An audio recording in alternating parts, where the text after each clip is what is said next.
Okay, let's welcome you out to the midweek update. It's September 7th. Joe with you here.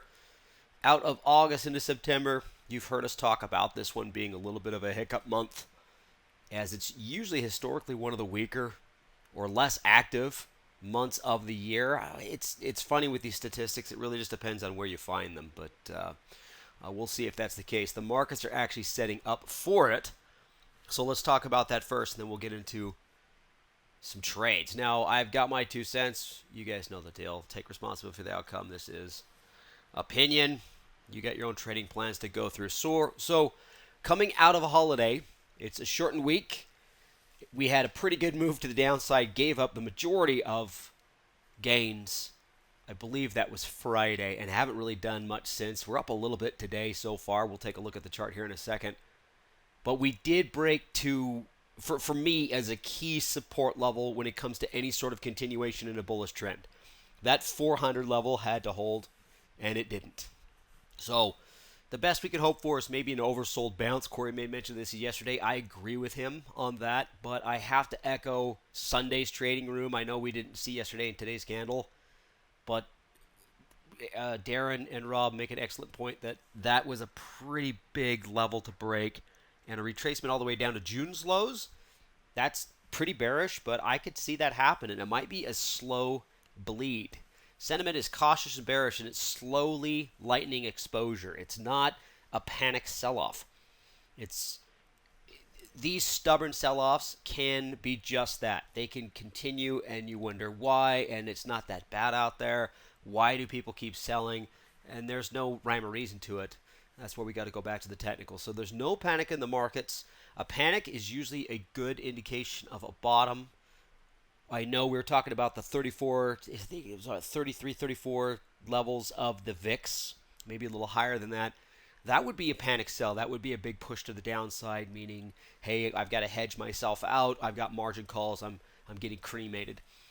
That's kind of what you'd look for in a panic, and that usually is the whipsaw, meaning that is the bottom, and we get a nice recovery bounce ever since that, or from then.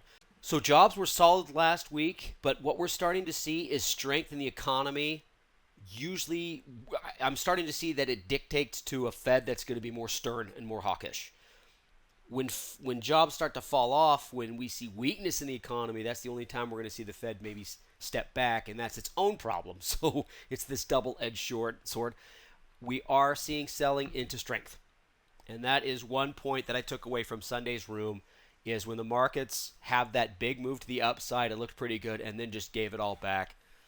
There's not a lot of interest in being long-term bullish. Okay, so there's our recap. Well, that's all I got. It's only 2 days, right? Well, day and a half.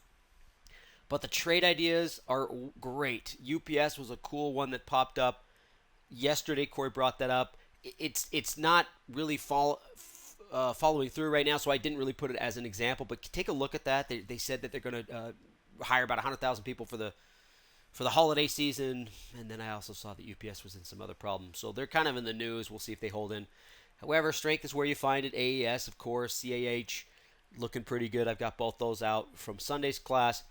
Target's pretty good sideways. Chevron's starting to look like a bear trade. We'll discuss both the side and the down on that. And then on the bear side, guys, these are your trades. ABBV is always popping up. Made mention of it again on yesterday's end of the day post. But J&J, TENB, Novavax, NVIDIA, PPG, these are all from last week, and they look fabulous. A few of them are a little bit overextended, so if you're in them already, great work. If you're in diagonals, awesome job, guys. So let's pop through a couple. So this is AES. Nice confirmation candle today. It was made mention of with that doji on Friday, and it's almost confirming. If you're a diagonal spread guy, you're probably in this. So I do like it. I think it's kind of nice. Maybe a target up to 27 in the shorter term, maybe 27.5. You don't need to be super aggressive with it. It's in the utility sectors, and it seems to be doing pretty well. Let's go to CAH. Cardinal Health here. Kind of an inside day when it comes to the last couple of candles. It's not really jumping out like, oh, we need to jump into this and get into the vertical spread, something targeted up to 74, 75. But if it could poke its head above, let's call it 71 there, and stay above 72, it could be something worth looking at sideways to up, or target a butterfly 70, 72, 74 might be cool on that. So on to the sideways side, we've got target here. You can see that 180 resistance. I could go below that 50-day moving average and hit that 150 support, and it's at 170. You could get a little tighter with that. You could go to 170, 160 on this and see if it can consolidate there shorter term. It's just your choice, but I do like it as slightly half full because it did bounce off that 50-day moving average, and it might sit there and try to consolidate right on its 20. You can see back in August, the beginning of August, it was trying to push through that 170 mark. It actually touched that all the way back in end of May, and it's just kind of done what it's done so far. So that's pretty cool. Now, CVX, this is something that was sideways, but it kind of gave up a little bit today. It's kind of fallen off a little bit below the 155 mark, but it's still above its 50-day moving average. So big support on this is going to be 150. Big resistance on this, to me, is 165, so it's within that range. However, if you go all the way back to the end of April, that's right, April, it seemed to bounce off of the 155 mark right where it's at. So a big butterfly spread somewhere between the 150, 155, 160. If you do believe that's going to consolidate or bounce off the one or the 50-day moving average where it's at now, just something to look at. All right, guys, Johnson & Johnson. Sure, it's up today. Friday's action was great. Yesterday's action was great. Just gave up all of its gains. Doesn't seem like it even comes close to staying above that 164 mark. So sideways to down. Plain and simple. You could play this channel to the downside here. You guys could see. You could see it just below, using the 20-day moving average and then those descending lows. I think that would be pretty cool with a target of 160. That might be kind of nice. So let's get into ABBV. Here's another one that was at the 140 level at the 20-day moving average. It's rolling over. 135 is support, so a diagonal spread between 140 and 135 might work. Once it breaks 135, that diagonal you could buy back or let it expire and see if it can't bleed lower towards the 130. And the last one we'll talk about here, guys, is PPG. I like PPG because it's just basically holding on to the 125 mark. These are ones that it just came from an uptrend. It's got a head and shoulders pattern there in July, mid-August, and then down to the 125 mark over the last few days. If it can slip through that, I've got a target about 120 that it set back in May. All right, that's it. Now we're going to get into some of the market analysis, and then we'll get into your trades. So what do we got as far as the market's performance? Flat. Now this is only a day and a half. The Dow, the S&P, and the Qs slightly higher, pretty much flat, haven't done much, but oil getting smushed. And I do believe Corey made great mention of this yesterday. A lot of worries about Russia and what they're doing with European supply. I think that's going to spill over. And there's also homegrown worry here about an expected slowdown. We're not really seeing it. The expectations are there. The businesses are expecting it. But the way the jobs are and the way the consumer is, it's not there yet. Maybe it's inevitable. We'll see. So that's down substantially. But everything else, pretty much flat so far. Let me get my pin going and we can start to draw on some stuff. So this is that support level that I believe is going to be pretty important from changing to what could be just a blown bull move to something more substantially bearish. Now, this goes all the way back to mid-May. Definitely set this. We can make this weird head. And then we're back to another shoulder. Now, this shoulder, let me draw it. That's where we're at right now. Did come from a pretty good high. Right? It came from a little bit higher of a neckline than we saw beginning of June. It's still in play. This is still an overall bearish trend, bearish move. Not bouncing at the 410 mark was the end of the overall bull move. Not bouncing at the 400 was maybe staying consolidating through the end of the fall and into summer. Not making 390, I'm going to have to go back to what Darren was leaning to. We could see June's lows revisited in the SPX. Folks, that's right over here. Let's go ahead and make a little circle. We could. We could. Now, hopefully, it comes hard and fast, and we can whipsaw and bounce. And then once we get into, I think, was that Q3 earnings, maybe move higher. See if the Fed's going to take their foot off the gas. I don't know. That's all speculation. So we just have to watch where it's at. But where it ends up. But where it's at right now, technically, is easily glass half empty. Easily glass half empty. So spent some time on the Qs. Let's take a look at the diamonds. It's in a very similar situation. 310's its last kind of support level. I think the SPY and the Qs are a lot weaker than this one is. So let's jump over to them as well. Here's the Qs. Actually, no, it's a little bit stronger now that I look at it. Let's go ahead and draw some lines. I'm thinking the neckline that it set in May, it's not quite there yet. This did fall pretty quick, and it's a little further away from its 50-day moving average than the others. That's probably where I see the weakness. But it does have a little bit of room to negotiate a bounce at the 290 level. Now, there's a couple of ways to look at this, and that's why you guys can think about your voting before I get there.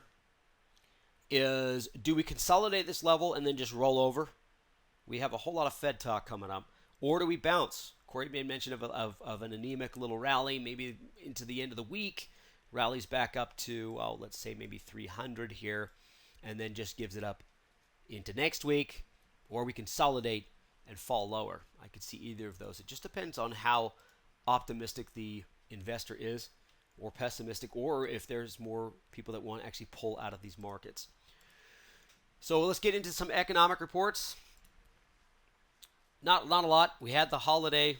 We get into the PMI. We got ISM Services Index and the Purchase Managers Index. A little bit of a bump up in the Service Index, but in the PMI actually dropped a little lower from previous. I can't get much out of those. International trade balance, your guess is as good as mine. It looks like we've reduced it quite a bit. But we are seeing overseas, a lot of other countries are kind of in their recessions as well. Then here comes the speak. We got the Cleveland Fed, Vice Chair. We got the Beige Book. Beige Book comes out, what's on the docket, what they're looking at.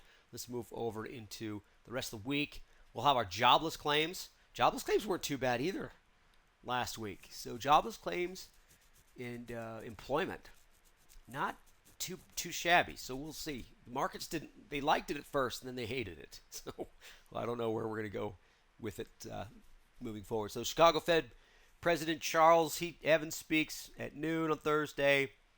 And then we got Charles again, and then Chris Waller. We got all sorts of people. So this is just, I'm going to call it Fed Speak Week. I don't know if that's going to change much unless they divulge some numbers that we don't know. Most of the time they don't. I believe they stay hawkish. Most of them are. So with the glass already being half empty and everybody knowing it is, I don't know what more damage it could do. However, I don't think could it spark a rally? If it does, it might be short-lived, as Corey was talking about in yesterday's roundup. Okay, let's pull the class. Let's pull the class, because that is our next slide here. Oops, looks like I almost shut everything down. Had to rebuild this, so I'm hoping it worked. There it is. There it is. Cool. So let's launch this. Show you what we're looking at over here for you guys at home. There we go. There we go. Okay, so that is us being launched. Oh, actually, let me put that away. I can actually do real time. I pulled the wrong one for you. Here we go. There we go. Now, for everybody that's here with me live, they have no idea what I'm talking about. But I'm actually sharing the poll live as you guys are doing it. So we were pretty bearish Sunday into this week. It makes total sense just based on the technicals in the chart. That's kind of where we're at. So I got 79% voted here in the first half minute, 3/4 of a minute. Oop, popped up to 84. And it's starting to look about what you would think it would be. Not super bearish, but definitely on the bear side. All right. 1 minute's good enough. Let's go ahead and I'm going to close the poll and I'm going to share it. And for you who just took the poll, let's see, what am I showing? Can you guys see it? I'm not seeing a screen. But anyways, oh, here it is. Sorry, guys. I have to put it up top. So we are definitely on the bear side, right? So, sorry, guys. Let me bring this up again. 56% flat, just over 50% -1, 38% +1. We're probably a what do you want to call that? A 0 to -1? Yeah, definitely 0 to -1. So cool, makes sense. Thanks, guys. All right, let me get rid of that. Let me go in here. Cool. Wasn't too hard for me to break this down. I did make a couple of decisions. Monthly, I got to go -2, and we could get that bounce that Corey talked about yesterday. It's completely justified. We're in a great spot to bounce, but even with the bounce, I'm going to stay -2 on the monthly outlook. However, since there is the chance of a bounce, I'm going to be -1 for the rest of this week. Now, the Fed speaks could be just keeping us flat, and we could just by Friday fall apart. If that happens, then I would be on that -2 side for the weekly outlook, but my monthly outlook's there. Whether we bounce here or consolidate, I've still got to be -2 on my monthly outlook. Okay, cool. So let's get into a sector analysis. And it was a pretty interesting sector analysis, and the reason being is because utilities was the strongest and energy was the weakest. I'm going to hang that on 100% what's going on with Russia, 100% what the worries in Europe, especially getting out of the summer, going into the cold season, going into fall and the winter. The expectations moving forward could be a little bit ominous. So let's leave it there. Here's the breakdown. You can see utilities had a pretty good bounce. Everything else, not so much. This is just the weak relative, but energy just leading the way, even more so than technology. And then materials, because materials has some energy in it. So it's basically what you would expect it to be. So let's take a look at these charts. Utilities looked great last week because it was just pulling back. It's actually confirming that today. As a chart, folks, this is actually a pretty good trade. If you believe that we're going to consolidate over the next little bit or even bounce, I do think that utilities kind of hang in there. So a move up to 78, I could get behind that pretty easy. Now energy on the downside is just over the recent few days. You could see the gap down today, and it would look like it was going to fall over yesterday as well. But a little bit of a follow through, and I truly believe that's a little bit of fear when it comes to the overseas stuff. I might be putting too much on it, but or the expected lessening demand for energy if we do get that economic slowdown. And so far, hey, we're holding in. We're holding in. All right, let me do a quick summary, and then let's jump out and take a look at some trades. So we're at new support levels, and these support levels are, I'll say it again, glass half full to me. We didn't retain the bullish trend. We didn't retain a sideways move. We blew right through that over the 50-day moving average, and now here we are on that lower leg saying that, look, if we can't bounce off of that head and shoulders that I showed you, then we are doing something a little bit, we're going to be pretty weak. So strength has been sold into, had a pretty good jobs report number, pretty good employment number, but that just shows that the economy is stable, a little bit, not as weak as we expected, which means the Fed have to keep the foot on the gas, and the market sold into it pretty aggressively. So when you see good news sold into, that just shows sentiment might be leaning to the pessimistic side. Moving into a very weak month historically, take that for what you will, guys. Statistics and me, we've got a pretty fun relationship. Years and years ago, I took a class from a statistics professor in college, and he said, by the end of this semester, I'm going to prove to you that smoking is good for you. And he did. He pulled the right people. He got marathon runners that had the occasional cigarette. He excluded obesity, and he just took his specific focus on his bell curve and proved that the people that actually smoke cigarettes were healthier. Anyway, sorry. So I thought it was pretty funny. But it doesn't mean that there isn't some truth in it. If something happens over and over and over again, whether it's, as long as it's over 50% of the time, then it could be something that we could use. So sentiment-wise, I'm going to say it's bearish, but there's absolutely zero panic. you would expect with the sell-off that we've seen that the VIX would be in the 30s or high 30s and low 40s. I've actually made mention of this months ago, saying that once we start to break down, this VIX will blow through that 35 level up to the 40s.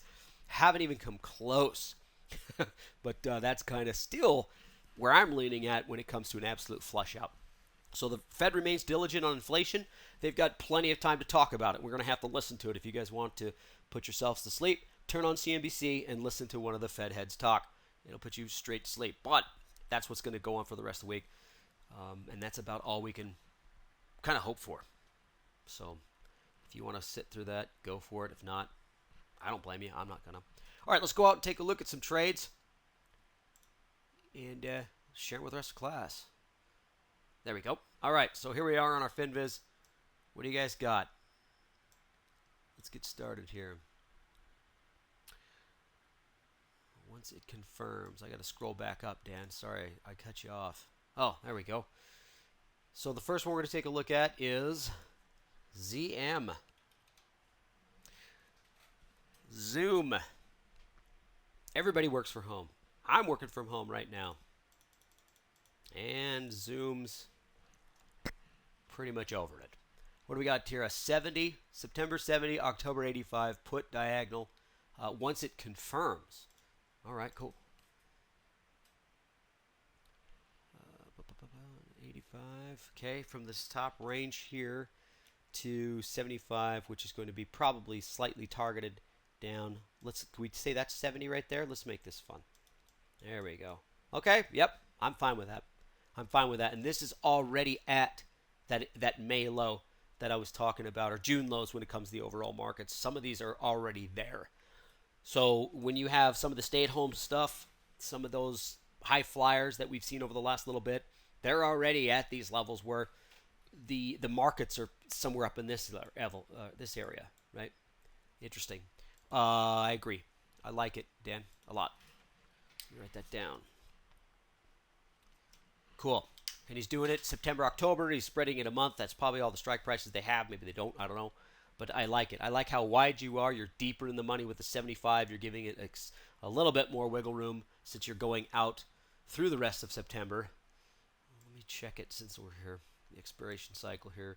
September, we've got, oh, geez, we only got a week and a half. That was fast. Oh, Friday was the 2nd. Okay, so you got a week and a half there. I think that's plenty of room. Even if it's volatile, I think you got yourself plenty of room. You could even argue a 75. You could argue a 75, Dan, if you want to reduce the cost of that thing. But I've got it down on the bear for sure. Thanks, man. Okay, John, CTRA.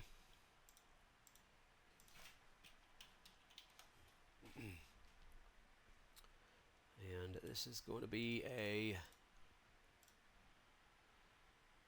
916. 28.31 bull call spread. Okay, let's make sure it bounces spread. If it confirms tomorrow, he says. Cool. Want to see this support hold. Could be a level right here or even off that 50-day. And I like the candle so far. So if he gets a confirmation candle, something like this tomorrow, I'm all about it. That's cool. And he's doing a 28.30. So you're not even doing the resistance at 31, are you? Or 32. He's cutting that bad boy in half. Starting at 28, he's just going to try to take the meat and potatoes here, or the meat, right? Just the majority of it. And it is a week and a half. All right? Let's keep an eye on that. You got to be super patient with these because even though this is showing a little bit of outperformance, there's a lot that are. The markets will keep this from confirming, so just be super patient. Be patient with it. Cool. I got it down. Thanks, John. Brian, S-O. Oh, S-O. Okay, let me put my fingers correctly on the keyboard. There we go. 75, 77.5, 80. Is that $2.50 strikes? Oh, let me zoom in first. Okay. Butterfly spread for a week and a half, the 16th of September expiration. 75, 77.5, 75, 77.5. It looks like you're right at that support, and then you said 80, right? Let me read that again. So slightly targeted down. Okay. Yeah. What happened on Friday is kind of cool. Friday today it's moving higher, but I like how it's coming off of that. So sideways to down here. Sure. Looks like you've got that targeted to revisit this level, kind of maybe do some sort of a flag pattern over the next week and a half. I'm okay with that. I'm going to put this on the bear side, but I'm going to put a sideways on it as well, just in case somebody wants to be more of like a 70. I don't know if they have the strike prices. No, I think you probably got them right. I was going to say 76, 78, 80, but I don't know if they've got $1 or $2 strike prices. They probably have the 250s. I like where you're going, though, with that, Ryan. Thank you. Okay. All right, moving down. Matt's got something for us. Okay. Sold bounce on the SPY using SDS. Okay, so we're using some pro shares here. Ultra short the S&P 500, leverage it out. And Matt started out by saying short-term oversold bounce on the SPY using the SDS diagonal put spread. 30 September, 16 September, 47.43. Cool. Let me draw these. Where are we at here? 47.43. Now this is inverse, folks. So as it goes higher, that's 43, right? And then 47. Usually just shy of 48. Okay. Deeper in the money. Expecting this to move a little higher if the markets roll over, right? The inverse ETF. Pro-Shell's ultra short. And he's going week regular 3, which is a week and a half, and then selling. Is that 2 weeks past that? Hold on, let me pull up my calendar. Yeah, the 30th. So it's got the 16th, the 23rd, and then the 30th. Cool. Neat.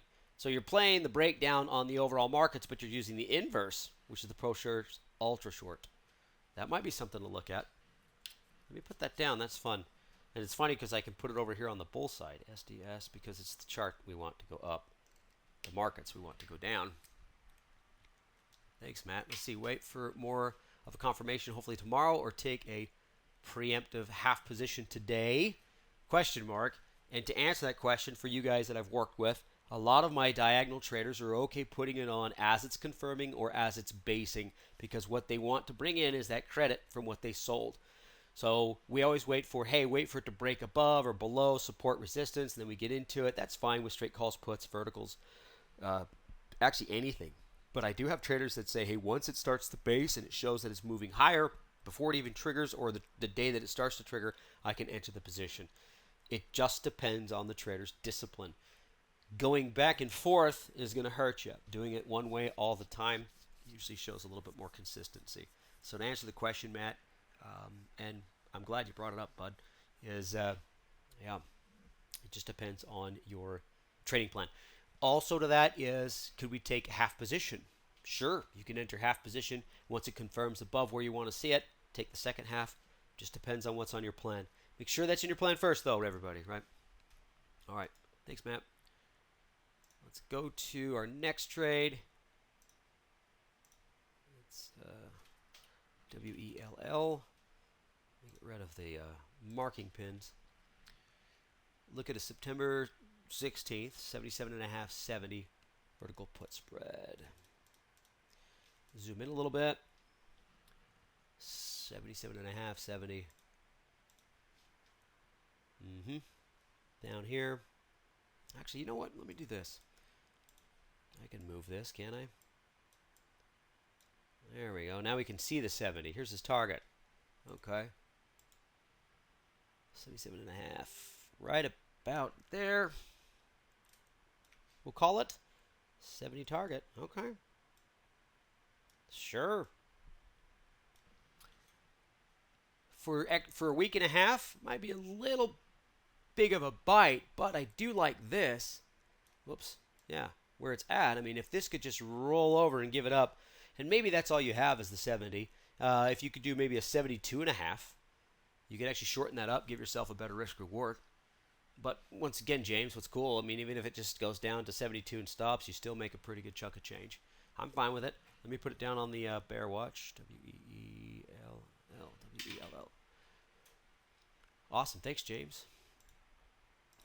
All right. All right, Sebastian. SLM.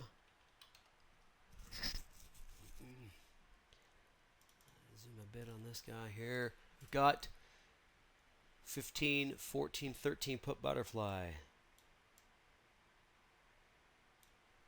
Draw some lines here. 15, 14, 13. Yep. Easy. 16th of September, so a week and a half. Yep. Easy. Look at that. It just does not like that area. Boy, and it's also following. Be neat to see this confirm a little bit. Falls down even below here, comes back. I like it. Good one. I'm going to put SLM down. It's a bearish trade, so it's a targeted butterfly to the downside. Plain and simple. Easy peasy. Thanks, Sebastian. Dan, you're looking at AT&T. Okay, fun. Getting close to the 1663 low. Ooh, let me zoom in on that.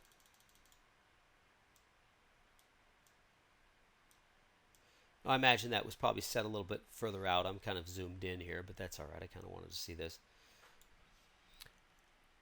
Just watching for now, but could break lower, or will it bounce again? Question mark. Let me zoom back out a little bit. There we go. There we go. Yeah. Yeah, it's... There we go. He's talking about back here. Ooh. I imagine it hesitates. For sure, Dan. I imagine it hesitates, but keep an eye on that. This thing is just fallen out of favor. And I'm not sure. So Apple's got, what, their new 14 coming out, whatever that phone is. I don't know if AT&T can benefit from that, if they've got any exclusivity. I doubt it. I imagine it's among all carriers. Who knows? But yeah, I imagine it hesitates there. That's a pretty good level. But keep an eye on it. Keep an eye on it. And it does have a whole bunch to bounce. I mean, that's so oversold. This thing was so gorgeous when we talked about it a few weeks ago. But I imagine there's a lot of short cover rally that happens in that. Maybe some anticipation. You got a bounce back up to maybe this area here in March. 17 might be something to look at. But keep an eye on that. Yeah, keep an eye on that one. Excellent. Thanks, Dan. All right. Is that all we got? Kind of a short and sweet class. That's fine. Makes sense. Some days are more more active than others. Plus, coming out of that holiday, it's tough. It's really hard to jump onto something that you can get really, you can get behind. It's just, I don't know. Maybe it's just me. It's only a day or so. So that's what we got. This is what we got. Just a couple there. CTRA, SDS. I like it. SO. Let's go ahead and add this bad boy to it. A little bit of a sideways there if you'd like to. But those are pretty decent trades. The ones that we've got over the last couple of weeks are awesome as well. A couple of the ones from the trading room look really good. All right. Short and sweet class today. But, hey, it's a short and sweet week. So have a great rest of the week. If you guys need anything, you know how to get a hold of us. Till then, bye, everyone, and thanks for your participation.